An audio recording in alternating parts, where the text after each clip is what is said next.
ഇങ്ങനെ ഒരു സംഗമത്തിൻ്റെ ഭാഗമാകാൻ സാധിച്ചതിൽ വളരെയധികം സന്തോഷമുണ്ട്. കാരണം നമ്മളൊക്കെ ചെറുപ്പകാലം മുതലേ കേൾക്കുന്ന കുറേ പേരുകളാണ്. അരയങ്കോട്ടുങ്ങൽ, മണിമുണ്ട എന്നൊക്കെ പറയുന്ന ആ പേരുകൾ. അവിടെയൊന്നും നമുക്ക് വലിയ ബന്ധമില്ല. അന്നൊക്കെ ഞങ്ങളുടെ കുട്ടിക്കാലത്തൊക്കെ എന്ന് പറയുന്നത് നമ്മളുടെ ബന്ധം ചിറ്റാരിപ്പിലാക്കലുമായിട്ടാണ് പ്രധാനമായിട്ടുള്ള ബന്ധം. അന്ന് ചിറ്റാവിലെ ബിച്ചുണ്ണി മൂത്താപ്പ എന്ന് പറയണം, അവിടെയാണ് ഞങ്ങൾ വരിക. വാപ്പാൻ്റെ കൂടെ വരും, അവിടെ താമസിക്കും.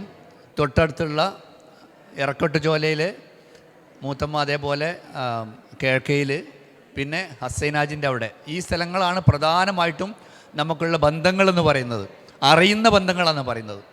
പിന്നെ ഉണ്ടായിരുന്നതെന്ന് പറഞ്ഞാൽ നമുക്ക് കുറച്ചറിയുന്നത് അരയങ്കോട്ടുമലെന്ന് പറഞ്ഞിട്ട് മാമുകുട്ടിയാക്കിയും അതേപോലെ ആലിയും ഇവരിടയ്ക്കെല്ലാം അരീക്കോട് വരുന്നതുകൊണ്ട് അവരെ നന്നായിട്ട് അറിയും, ആ ബന്ധമുള്ളൂ. പിന്നെ എനിക്ക് പുതിയ തലമുറയിലുള്ള ആളെ പരിചയം എന്ന് പറഞ്ഞാൽ സുബൈറിനെയാണുള്ളത്. ഇവിടെ ഇതിനപ്പുറത്തുള്ള ലൈനിലാണ് സുബൈറിൻ്റെ വീട്. സുബൈർ ഫറൂഖ് കോളേജിൽ താമസിച്ചതുകൊണ്ട്, ഞാൻ അന്ന് ഫറൂഖ് കോളേജിൽ വർക്ക് ചെയ്യുന്നതുകൊണ്ടും സുബൈറുമായിട്ട് ബന്ധം, നമ്മുടെ കുടുംബ ബന്ധം പറഞ്ഞതുകൊണ്ട് സുബൈറിനായിട്ട് അറിയാം. ഇപ്പോൾ കുറച്ച് നേരത്തെയും സുബൈർ വിളിച്ചിരുന്നു മസ്കറ്റിൽ നിന്ന്, ഇവിടെ എത്തിയോ, കുടുംബ സംഗമത്തിലുണ്ടോ എന്ന് ചോദിച്ചിട്ട്. അത്രയാണ് ബന്ധം എന്ന് പറഞ്ഞിട്ടുണ്ടെങ്കിൽ. ഞാൻ ഫറൂഖ് കോളേജിൽ ജോലിയായി അവിടെ പോയി, അവിടെ താമസിക്കുന്നു. എൻ്റെ ഭാര്യയും ഫറൂഖ് കോളേജിൽ തന്നെ പ്രൊഫസറായിരുന്നു. അതുകൊണ്ട് ഞങ്ങളവിടെ വീടെടുത്ത് ഫറൂഖ് കോളേജിലാണ് ഇപ്പോൾ താമസിക്കുന്നത് പറഞ്ഞിട്ടുണ്ട്. നിങ്ങൾക്കൊക്കെ അറിയാവുന്ന ഞങ്ങളെ വാപ്പ എന്ന് പറഞ്ഞിട്ടുണ്ടെങ്കിൽ മമ്മദുട്ടിയാണ്. മമ്മദുട്ടി മമ്മദ് മൗലവിയായി മാറിയതാണ്. മമ്മദുട്ടി എന്ന് പറയുന്നത് ഞങ്ങളുടെ പിതാവിൻ്റെ, നമുക്കറിയാം ഇവിടെയുള്ള മിക്കവാറും നമ്മളുടെ എല്ലാവരുടെയും പിതാക്കളുടെയൊക്കെ ചെറുപ്പകാലം എന്ന് പറഞ്ഞിട്ടുണ്ടെങ്കിൽ ഞാൻ മനസ്സിലാക്കുന്ന വെറുതിയുടെയും പട്ടിണിയുടെയും കാലമായിരുന്നു. വാപ്പ ശരിക്കും ഒരു യതീമായിട്ടാണ് വളർന്നത്. ചെറുപ്പത്തിൽ തന്നെ ആരുമില്ലാത്ത പലരും നോക്കിയിട്ടാണ്. ഇന്നത്തെ ചക്കയൊക്കെ കാണുന്ന സമയത്ത് വാപ്പ പറഞ്ഞത് ഓർമ്മയുണ്ട്, മിക്കവാറും സമയത്തൊക്കെയും ദിവസങ്ങളിലൊക്കെ ഈ ചക്ക മാത്രം തിന്നിട്ടാണ് കഴിഞ്ഞുകൂടിയിരുന്നത്. അത്രയും പട്ടിണിയും പരിവട്ടമൊക്കെ കഴിഞ്ഞിരുന്നൊരു കാലം ഉണ്ടായിരുന്നു. അന്ന് ചിറ്റാരിപ്പിലാക്കലുള്ള ആമോട്ടി മുസ്ലിയാരുണ്ട്. വാപ്പയും ആമോട്ടി മുസ്ലിയാരും ഒക്കെയും ഒരുമിച്ച് പള്ളി ദർസിലൊക്കെ ഓതിയവരാണ്. എനിക്ക് ഓർമ്മയുണ്ട്. അതെ, ആമോട്ടി മുസ്ലിയാർ അവർ ഒരിക്കലും നിങ്ങൾ കാപ്പാട് ഓതുന്ന സമയത്താണെന്ന് തോന്നുന്നു, ഒരിക്കൽ അവിടെ നിന്നും ബസ്സിൽ വരുന്ന സമയത്ത് മൂഴിക്കൽ വെച്ച് ബസ് വെള്ളത്തിലേക്ക്, പുഴയിലേക്ക് മറിയുകയും രണ്ടാളും ആ ബസ്സടപ്പത്തിൽ മരിച്ചു എന്ന് ഉറപ്പിച്ചതാണ്. മരിച്ചതായിട്ട് ന്യൂസും നാട്ടിലൊക്കെ വ്യാപകമായി എത്തി. പക്ഷേ പടച്ചവൻ്റെ തൗഫീഖ് കൊണ്ട് രണ്ടാളും തിരിച്ച് ജീവിതത്തിലേക്ക് തന്നെ വന്നു എന്നുള്ളതാണ്. ഈ ആമോട്ടി മമ്മദുട്ടി എന്ന് പറയുന്ന വ്യക്തി പള്ളി ദർസിലും മറ്റൊക്കെ ഓതി പിന്നെ ആണ് അരീക്കോട് വന്ന് അരീക്കോട് അറബിക് കോളേജിലൊക്കെ അധ്യാപകനായി മാറുന്നത്. ആ കാലഘട്ടത്തിൽ നമുക്കറിയാം പൂർണ്ണമായും സുന്നി അഹ്ലുസുന്നത്ത് വൽ ജമാഅത്ത് എന്ന് പറയുന്ന വിശ്വാസ സംഹിതമായിട്ട് നടക്കുന്ന ആളുകൾ. അരീക്കോട് വന്നിട്ടാണോ ഞാൻ അത് പറഞ്ഞാണ് എനിക്കറിയില്ല. അന്നൊക്കെ ഈ മുജാഹിദ് പ്രസ്ഥാനമൊക്കെ ഇങ്ങനെ വളർന്നു വരുന്ന സമയമായതുകൊണ്ടായിരിക്കാം വാപ്പാക്കും അതിലൊരു ആകർഷണം തോന്നിയിട്ട് പിന്നെ വാപ്പ ആ ഒരു ലൈനിലാണ് ഉണ്ടായിരുന്നത്. അരീക്കോട് വന്ന് ഞങ്ങളുടെ ഉമ്മാനെ കല്യാണം കഴിച്ചു.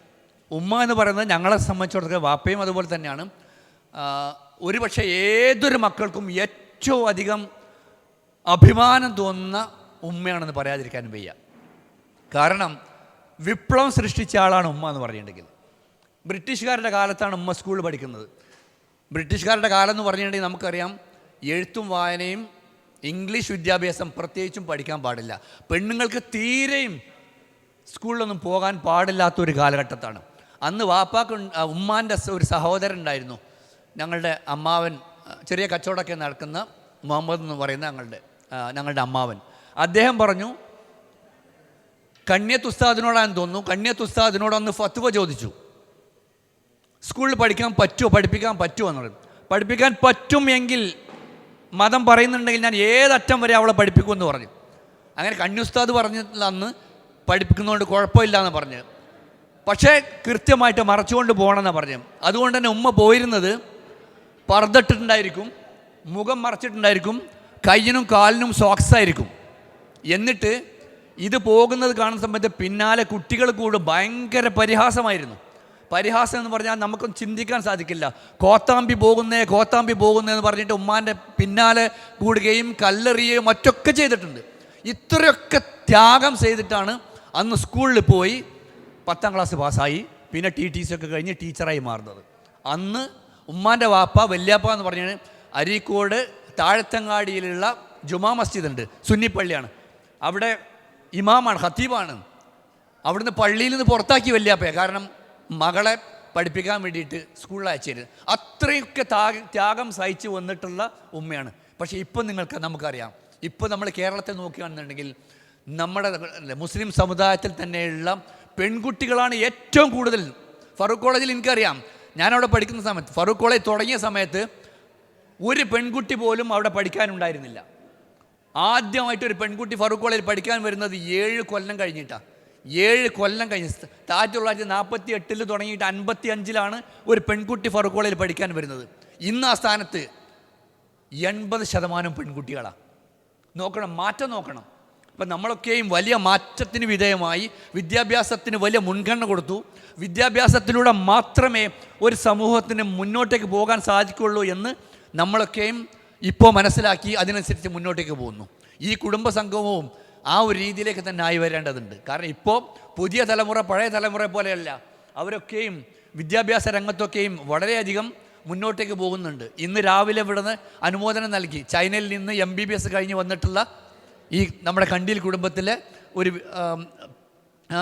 ഒരു വിദ്യാർത്ഥി എന്ന് തന്നെ പറയാം, അനുമോദിക്കേണ്ടായി. ഇതേപോലെ നമ്മുടെ കുടുംബത്തിലുള്ള ആൺകുട്ടികളാണെങ്കിലും പെൺകുട്ടികളാണെങ്കിലും അവർ ഉയർന്ന തലങ്ങളിലേക്ക് വിദ്യാഭ്യാസം നേടാൻ വേണ്ടിയിട്ട് പോകേണ്ടതുണ്ട്. അവരതിനെ പ്രോത്സാഹിപ്പിക്കേണ്ടതുണ്ട്. അതേപോലെ ജോലിയും വിദ്യാഭ്യാസം മാത്രം പോരാ, സർക്കാർ തലത്തിലും അല്ലാത്ത തലത്തിലുമായിട്ടുള്ള ജോലികളിലേക്കൊക്കെയും നമ്മുടെ കുടുംബത്തിൽ നിന്നും കൂടുതൽ ആളുകളെയും എത്തിക്കാൻ നമ്മൾ ശ്രമിക്കണം.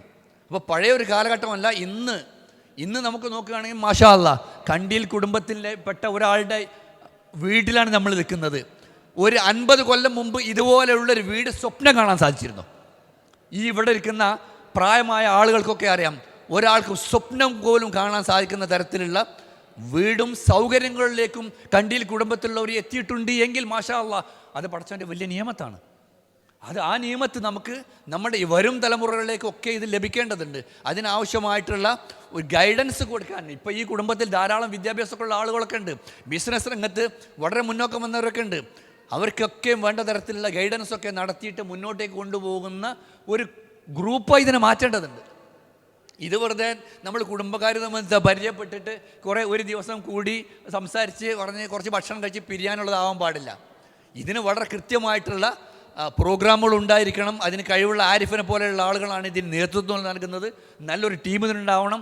ആ ടീമിൻ്റെ കൂടെ എന്തെല്ലാം കാര്യങ്ങൾ ഈ കുടുംബത്തിൻ്റെ മൊത്തത്തിലുള്ള പുരോഗതിക്ക് വേണ്ടിയിട്ട് എന്ത് ചെയ്യണമെന്നതിനെക്കുറിച്ചുള്ള നല്ലൊരു പ്ലാൻ, ഒരു മാസ്റ്റർ പ്ലാൻ തയ്യാറാക്കുകയും അതിനനുസരിച്ച് മുന്നോട്ടേക്ക് പോകേണ്ടതുണ്ട്. അതിന് കൃത്യമായൊരു ഡാറ്റാബേസ് വേണം. ഞാൻ കണക്കാക്കുന്ന ഇപ്പോൾ ഓൾറെഡി തന്നെ ആരിഫ് മിക്കവാറും നല്ലൊരു ഡാറ്റാബേസ് ക്രിയേറ്റ് ചെയ്ത് വെച്ചിട്ടുണ്ട് എന്നുള്ളതാണ്.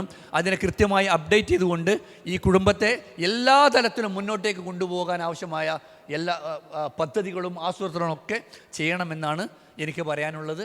ഞാൻ കൂടുതൽ സംസാരിക്കുന്നില്ല, ഇത്രയും മാത്രം പറഞ്ഞുകൊണ്ട് ഈ ഒരു സംഗമത്തിൽ 70ൻ്റെ മുകളിലുള്ളവരുടെ സംഗമമെന്നാണ് പറഞ്ഞു കേട്ടോ. പക്ഷെ നമുക്ക് അരീക്കോട് കുടുംബത്തിലുള്ളവർക്ക് ഒരു ഇളവ് തന്നതാണ്. അരീക്കോട് കുടുംബത്തിൽ ആരൊക്കെയുള്ള എല്ലാവരും വന്നോളി എന്ന് പറഞ്ഞിട്ടാണ്. എൻ്റെ ഭാര്യയും വരണമെന്ന് വിചാരിച്ചതാണ്. എൻ്റെ ഭാര്യയും ഫറൂഖ് കോളേജിൽ തന്നെ റിട്ടയർ ചെയ്താണ്. പക്ഷേ ഞങ്ങൾക്ക് ഇന്ന് രാവിലെ ഒരു പ്രോഗ്രാം ഉണ്ടായിരുന്നു. ഞാൻ തന്നെ അതിൻ്റെ ഒരു കോർഡിനേറ്റ് മെക്സവൻ്റെ ഞങ്ങളുടെ ആനിവേഴ്സറി ആയിരുന്നു ഇന്ന് രാവിലെ 6 മണി മുതൽ 10 മണി വരെ അതായിരുന്നു. അതുകൊണ്ട് അത് കഴിഞ്ഞപ്പോൾ പിന്നെ അവളുടെ ഉമ്മയൊക്കെ വീട്ടിലുള്ളത് കൊണ്ട് തൽക്കാലം അവൾ വരുന്ന വെച്ചാൽ ഇൻഷാ അല്ലാഹ് ഇനി മറ്റൊരു സംഗമത്തിൽ വരുന്ന സമയത്ത് അവളെയും കൂടി കൂട്ടിയിട്ട് വരാം. തീർച്ചയായിട്ടും നമ്മളുടെ ഇതൊരു സാലിഹായ അമലായിട്ട് തന്നെ പടച്ചത് കണക്കാക്കി അതിന് നമുക്ക് പ്രതിഫലം നൽകുമാറാവട്ടെ. ഏറ്റവും നല്ല ഒരു കുടുംബ സംഘവുമായി പദ്ധതികളായിട്ട് മുന്നോട്ടേക്ക് പോകേണ്ടതുണ്ട്. മാമുട്ടിയൊക്കെ ഇവിടെ ഉണ്ട്.